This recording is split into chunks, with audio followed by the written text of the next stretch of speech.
Una vez más para hacer la presentación de un libro, en realidad en su segunda edición.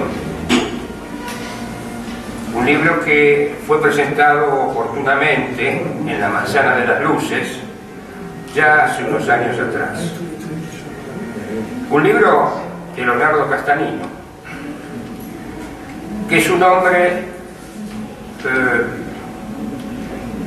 que ha seguido la trayectoria de Juan Manuel de Rosas a través de estudios que ha llevado adelante con una gran precisión y gran prolijidad, a tal punto que nosotros estamos recomendando para aquellos que se inician en el conocimiento de Juan Manuel de Rosas ese libro, justamente este libro, Juan Manuel de Rosas, Sombras y Verdades, como para aquella gente que justamente pretenda conocerlo. Digamos que el antecedente de esto, yo aprendí sobre Juan Manuel de Rosas a través de Manuel Gálvez, nada menos. Por supuesto que hay otros escritores como Carlos Ibarguren que también tuvieron en su momento digamos esa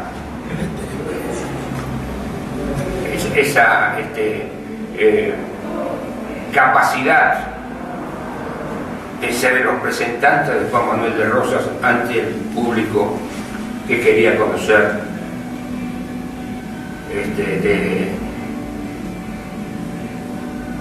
quería conocer de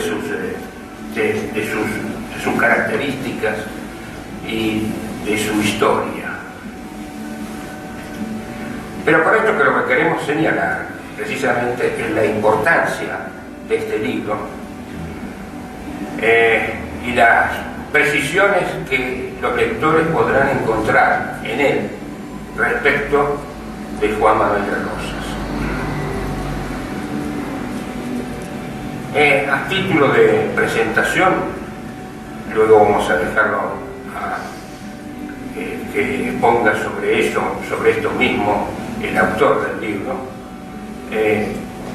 Digamos que por parte de las autoridades del Instituto Nacional de Investigaciones Históricas Juan Manuel de Rosas vamos a hacer esta presentación nada más y le vamos a dar paso a unos jóvenes entusiastas que forman parte de los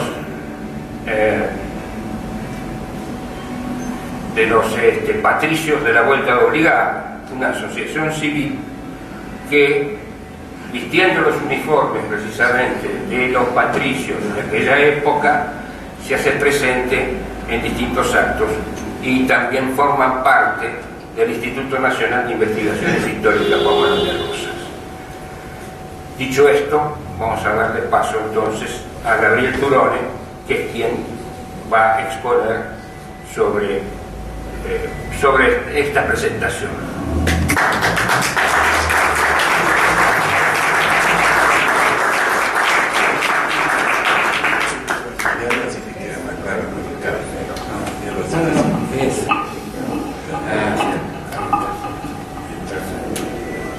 Bueno, muchas gracias, doctor Oscar de Novi, por esta presentación que me ha hecho.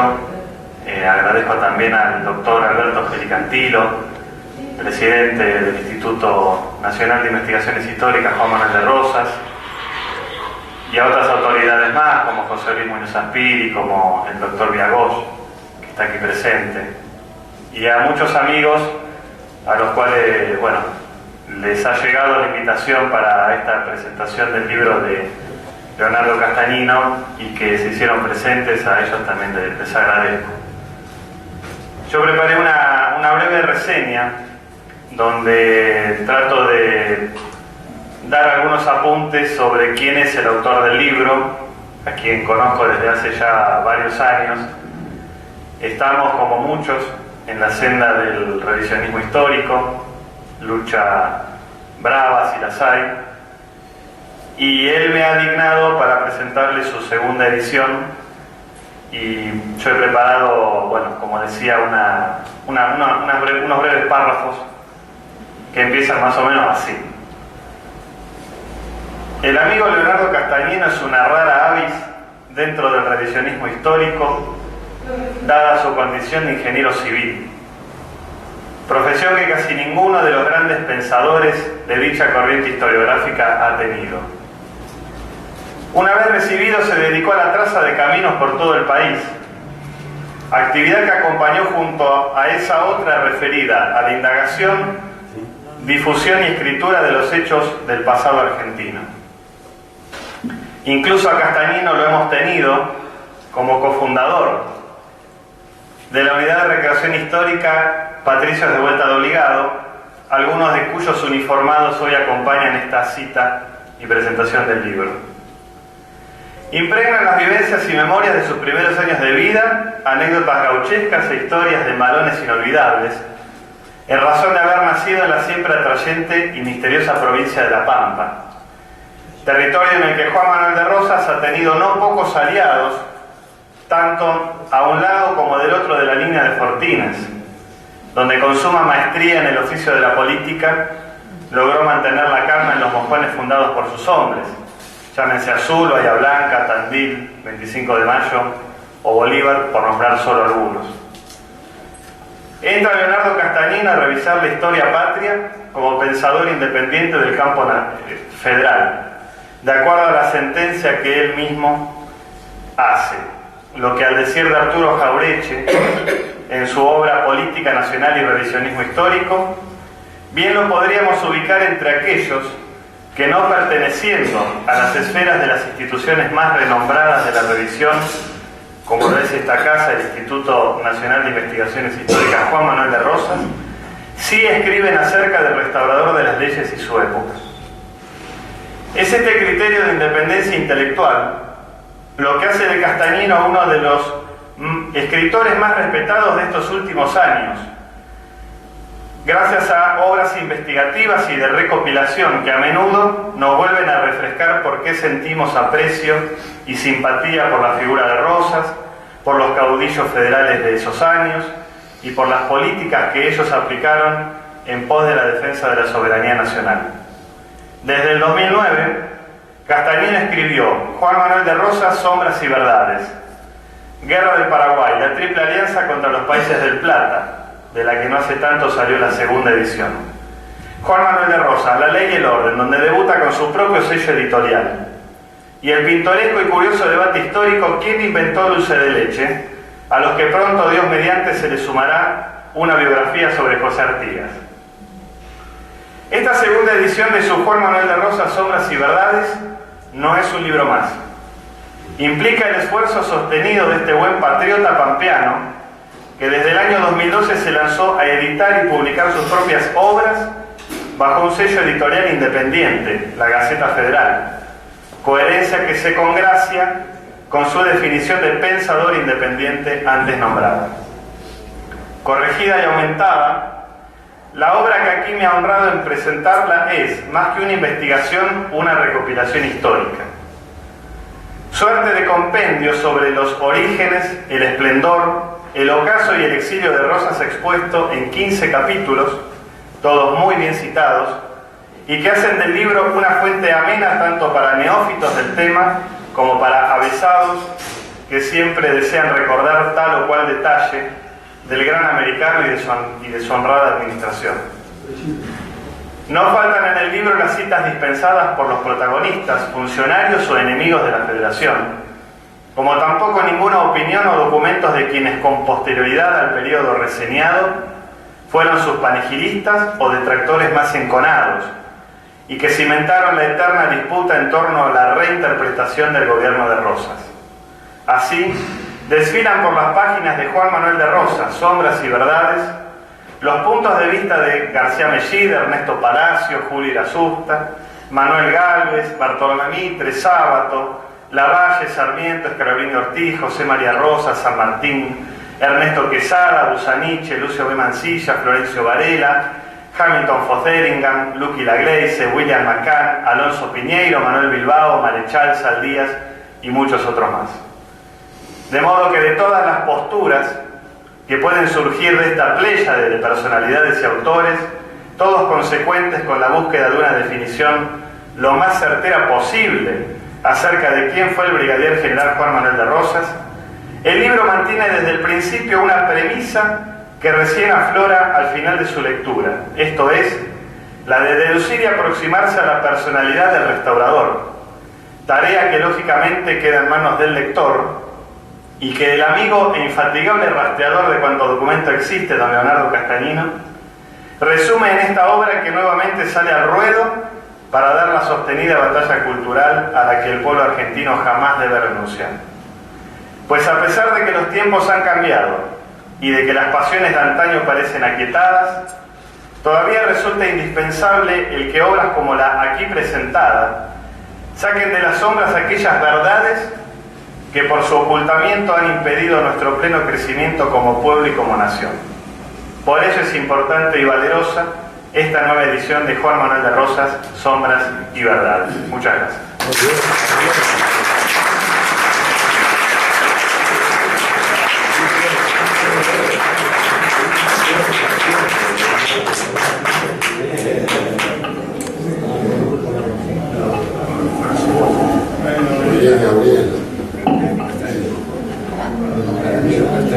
Bueno, buenas tardes, gracias a todos, a Cantilo, que vino a pesar de estar herido, no sé si en una refriega con algún unitario. Y bueno, estoy contento porque por lo menos le tengo 2 personas a favor. No, mucho más, ¿eh? Hay otro. Sí.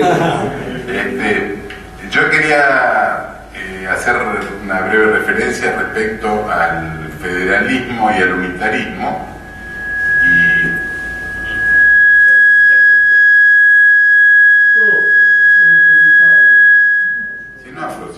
Está muy cerca el parlante.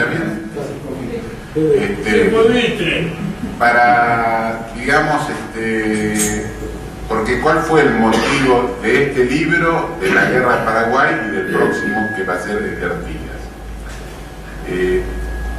En general, yo creo que hay mucha gente que tiende a confundir qué es el federalismo, que esto es federal, que yo soy federal, que el otro es federal, que la ley es federal.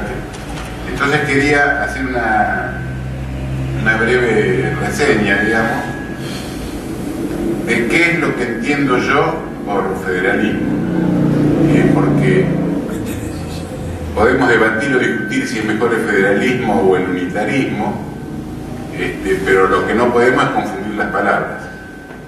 Hay gente que me ha argumentado, no, el federalismo es mejor porque es más expeditivo, más rápido, centralizado, entonces en cambio el federalismo es más, no tiene esa agilidad, digamos, de resolución de cosas. Yo creo que en un país o una nación es, digamos, una pirámide en la cual el federalismo la forma de abajo hacia arriba, o sea, si vamos al extremo, los ciudadanos elegirían a los intendentes o los municipios, los intendentes elegirían un gobernador o un gobierno provincial que los represente, y a su vez los gobernadores elegirían a un poder nacional que los represente ante el exterior, los defienda o incluso coordine a los distintos gobiernos, o incluso en cosas que dependen de más de una provincia, como puede ser un río que cruza varias provincias, una ruta. Lo mismo en la parte económica, los municipios aportarían a los gobiernos provinciales, y a su vez los gobiernos provinciales aportarían para sostener el gobierno nacional que los representa. El unitarismo es a la inversa. El gobierno central prácticamente podría poner delegados en las provincias, eliminar las legislaturas y, digamos, ser el que tiene el poder sobre toda la nación. Y además me parece que hay otra cosa que por lo menos en Argentina, en nuestra historia se dio una diferencia grande entre el federalismo y el unitarismo, era que los federales eran casi todos tradicionalistas, folcloristas, digamos, el amor a la patria, al suelo, a las tradiciones, incluso a la religión. Porque Quiroga, por ejemplo, decía religión o muerte, Rosa decía la Santa Federación, etc. En cambio, el unitarismo eran más vale los admiradores de la Revolución Francesa, de Lamartine, de las luces, por eso le decían los iluminados. Rosa le decía los de frac y levita, o los de bota y cuello duro, o también le decía Cusco, ladrones y doctores. Entonces pienso que ahí hay una diferencia, se empezó a formar la diferencia, incluso hubo una guerra civil que creo que al menos intelectualmente dura hasta nuestros tiempos, ¿no? Hasta nuestros días, esa lucha entre el unitarismo y el federalismo. A través de la historia, para hacerlo, quiero hacer lo más corto posible, ¿cómo se manifestó eso? Cuando hubo la Revolución de Mayo, hubo varias regiones que no se adhirieron a la revolución. Fue el caso, por ejemplo, de la Banda Oriental, Paraguay y el Alto Perú. Buenos Aires siempre tuvo una voluntad hegemónica sobre las demás. Algunos lo justifican porque las comunicaciones eran lentas y había que resolver cosas. Pero de hecho, por ejemplo, Paraguay no se mantuvo, no se adhirió a la revolución, sino que se mantuvo fiel a los consejos de regencia de España. Buenos Aires le mandó a Belgrano, pero no como diplomático, se lo mandó como militar para convencerlos, entre comillas. Belgrano fue vencido, Tacuarí, Paraguarí, al año siguiente fue como diplomático. ¿Y qué pasó? Los paraguayos, que tenían una gran tradición de autonomía, sacaron al gobernador Velasco, hicieron una junta en la cual intervenía también Velasco, después lo sacaron, y quedó como hombre fuerte de la junta, digamos, Gaspar Rodríguez de Francia, que le propuso la junta de Buenos Aires hacer una confederación de provincias autónomas. Buenos Aires no lo rechazó, pero le empezó a hacer un boicot económico, de comercio, de navegación del río, que derivó en el aislamiento del Paraguay. Cuando asume Rosas al gobierno, hace el pacto federal, forma con las tres provincias de Buenos Aires, Santa Fe y Entre Ríos, para que después se vayan adhiriendo las demás, y hace un pacto secreto entre Gaspar Rodríguez de Francia y Rosas, porque no se supo que hablaron el emisario de Rosas con Gaspar Rodríguez de Francia, pero se deduce por lo que sucedió después, Rosas se comprometió a no anexar Paraguay, que estaba, digamos, separada en forma autónoma, y a su vez Francia a no reclamar su separación o su autonomía o su libertad, como quieran llamar. Cuando vino Carlos López, que era un abogado un poco más liberal que Francia, pidió la libertad de Paraguay, la independencia de Paraguay. Los brasileros, con tal de, claro, en una provincia argentina o del Río de la Plata, entonces le reconocieron inmediatamente la libertad, la separación. Rosas, en cambio, si bien no lo rechazó, se la negó, digamos, no accedió, porque dijo que las provincias estaban en guerra contra Francia, contra los anglo-franceses, etcétera, que cuando termine toda esa anarquía iban a decidir si la dejaban separar o no. Y le puso le dio dos, tres excusas más, que para mí muy valederas. Una era que se iban a juntar, se iban a llenar de lojistas y de extranjeros, y que además los brasileños, al separarse, se iban a debilitar tanto Paraguay como Buenos Aires, la Provincia Unida, y que podían ser copadas, digamos, por Brasil, que fue en definitiva lo que pasó 20 o 30 años después en la Guerra del Paraguay.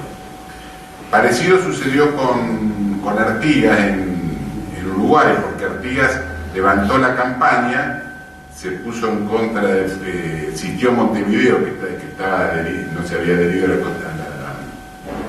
revolución, y para la Asamblea del año 13, Artigas manda diputados orientales, pero los manda con algunas cláusulas condicionantes, digamos. Proponían formar una confederación de provincias autónomas donde ninguna estuviera por encima de las demás, y además en una cláusula le pone una frase muy significativa que dice: la capital debe estar necesariamente fuera de Buenos Aires, con todas las letras. Eso hace que no se acepten a los diputados, Artigas se enfrenta con Buenos Aires, termina en Cepeda de 1820, que gana el ejército federal sitiando Buenos Aires, pero diplomáticamente lo vence porque lo hacen enfrentar a Ramírez con Artigas es vencido y termina exiliado en Paraguay. Y en definitiva quedó Uruguay escindida de la provincia unida. En el caso de Rosas, que sería el tercer pilar para mí, coincide exactamente con las dos posiciones anteriores, porque por ejemplo Rosas en la carta de Hacienda Figueroa le dice a Quiroga: sí, quieren armar maltrecho. Por eso para mí es muy importante esa línea. Primero yo escribí los dos libros de Rosas, después, como empecé a intuir toda esa relación que había en toda esos eslabones históricos, hice el libro de la Guerra de la Triple Alianza. Me quedaría el intermedio, que lo tengo prácticamente terminado, que es el que citó Gabriel, que es Artigas, que para mí fue muy importante. Artigas, protector de los pueblos libres, llegó un momento que estaba formado, los pueblos libres estaban formados por la banda oriental, Entre Ríos, Corrientes, Misiones, Santa Fe y Córdoba. Era prácticamente tan grande como el resto de la provincia. Incluso la Liga Federal fue la primera que declaró la independencia en Arroyo de la China en 1815, y declaró la independencia de los españoles y de toda potencia extranjera. Y Artigas, yo creo que fue un hombre totalmente, o sea, defendió la autonomía uruguaya, pero no para separarla de las provincias.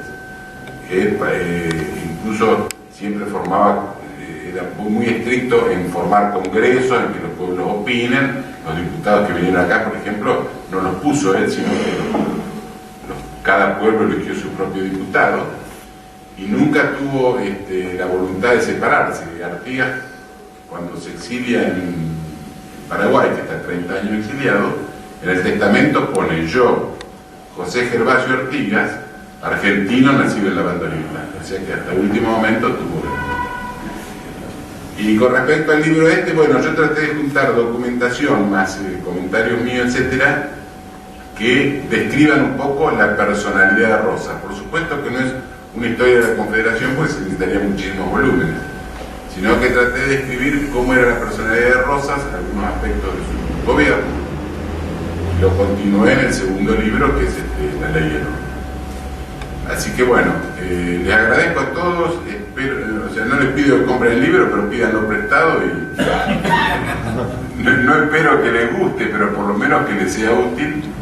Y bueno, les agradezco a todos la presencia.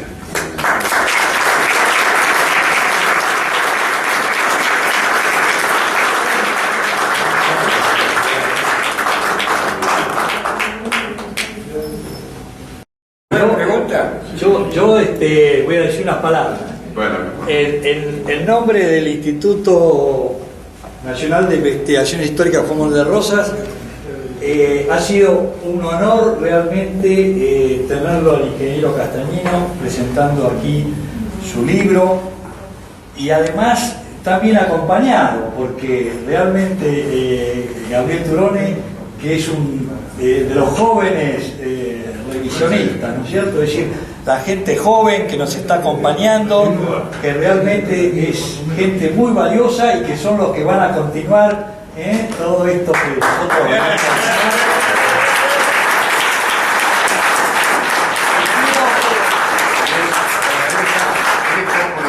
El libro de él, que es la historia del regimiento patricio. Bueno, realmente también quiero agradecer a los patricios de la Vuelta de Obligado, sí, señor. Porque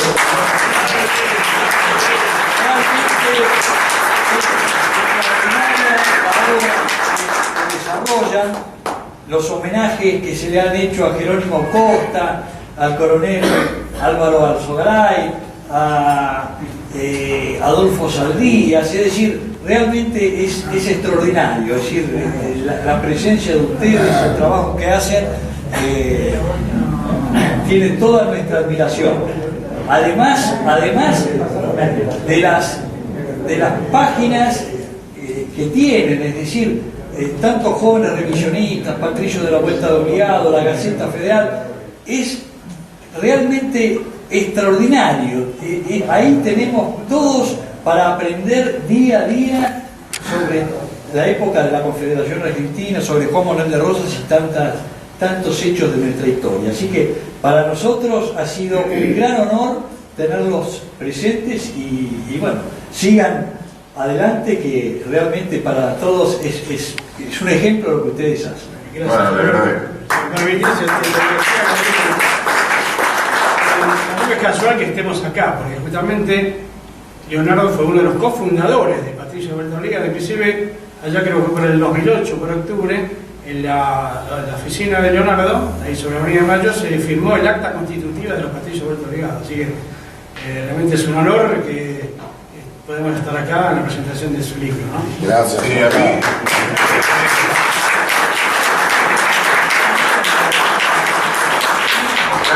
Dar la culpa a mí de la presentación. No, a mí lo que me gustaría, te pediría, no sé si podías, aunque sea en un minuto, que digas qué es Patricio de Vuelta Obligado, porque a lo mejor hay gente que les interesa participar o no sé. No, bueno, es simple. Nosotros en principio formamos parte de la agrupación de patricios reservistas. Éramos ex soldados, oficiales o oficiales del regimiento. Y bueno, veíamos que eso es como que se terminaba, ya no hay más ex soldados que eran los que daban vida a esa agrupación, y digo, bueno, dentro de 30 años desaparece. Acá el reservista que logre venir, hay que remover. Entonces, terminamos el mandato de la comisión directiva y con Gabriel un día en casa se nos ocurrió decir, bueno, vamos a tratar de armar algo que nos ligue el regimiento, pero que tenga algo de futuro. Y que integre a la familia, porque ese es el problema. Y la agrupación era más bien machista la cosa. Entonces, ahí creció Patricio de Vuelta Obligado. Recreamos el batallón de patricios, que es el segundo batallón, que es el que combatió en Vuelta Obligado, porque le correspondía por zona, es el segundo de los 4 batallones que tenía el regimiento. Tenemos una banda infanto-juvenil que el otro día estuvo en la noche en los museos en el edificio Libertador y le hicimos tocar en Plaza de Mayo. 50 chicos.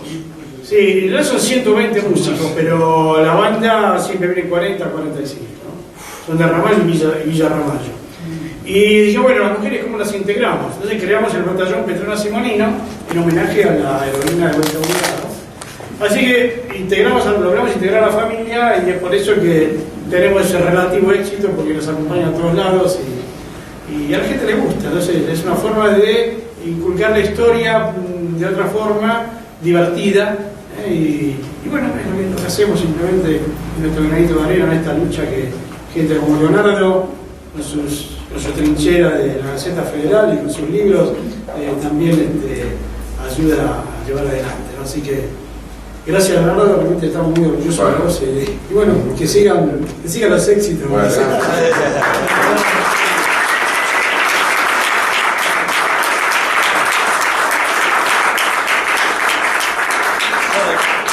quiero destacar la presencia de grandes amigos como Mario Fraire, Ramiro Bacena, de la delegación de la Junta de Estudios Históricos Domingo Belgrano Peri, que están en el solar natal de Manuel Belgrano, es decir, de tantos amigos y de tanta gente que realmente ve con admiración lo que ustedes están haciendo. Realmente para el instituto es un honor la presencia de todos ustedes, e incluso estamos pensando en algún momento ampliar y cubrir las vacantes que existen en el cuerpo académico de nuestro instituto, y hemos pensado en Leonardo Castellino, por ejemplo, como alguno de los que puedan. Sí, soy medio bruto. Así que bueno, ya vamos a ir viendo, pero desde ya realmente es admirable cómo se sigue buceando en la historia y se sigue.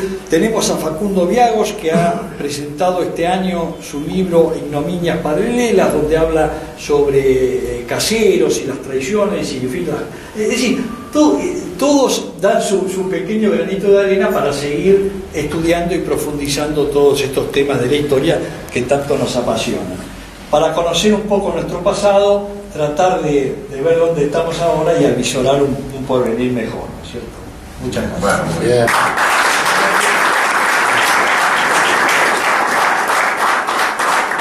Había un señor por ahí que creo que quería hacer una pregunta. Ya está, quería hacer lo de los Patricios Vuelta de Obligado. Bueno, creo que... Claro, no te había conocido, es un amigo mío de hace... Es una asociación civil con personalidad jurídica. Es una asociación civil sin fin de lucro con personalidad jurídica y que tiene la sede en Liniers. Y por supuesto, convoca no solamente a ex patricios, sino está abierto a todo el mundo, chicos, jóvenes. Sigue atrás, allá lo veo a que fue nuestro presidente hasta hace poco, Héctor, gracias por venir. Héctor Iglesias. Cualquiera, ahí después si quiere doy un volante con nuestras direcciones, cualquiera puede ver la página y así se va enterando de las actividades que realizamos. Ahora el sábado hacemos una cena federal en Ramiro vas a venir.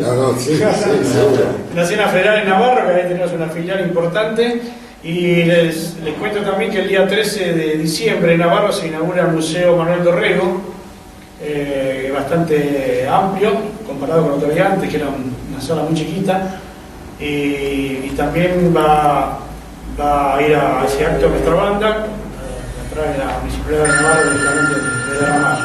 Así que bueno, después les doy si quieren el blog nuestro para que se enteren de las actividades y son bienvenidos. Además tenemos uniformes para todos, así que no. Señor. Bueno, yo hago una propuesta a todos los concurrentes. Terminar este acto cantando nuestro himno nacional argentino. Muy bien.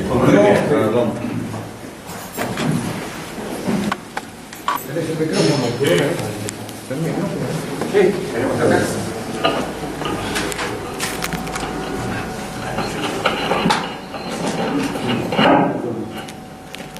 Hola. Bueno, vamos a cantarlo a capela porque no hay música. Hoy inmortales el grito sagrado, libertad, libertad, libertad. Hoy el ruido de rotas cadenas desde el trono a la noble igualdad. Ya su trono dignísimo abrieron las provincias unidas del sur y nos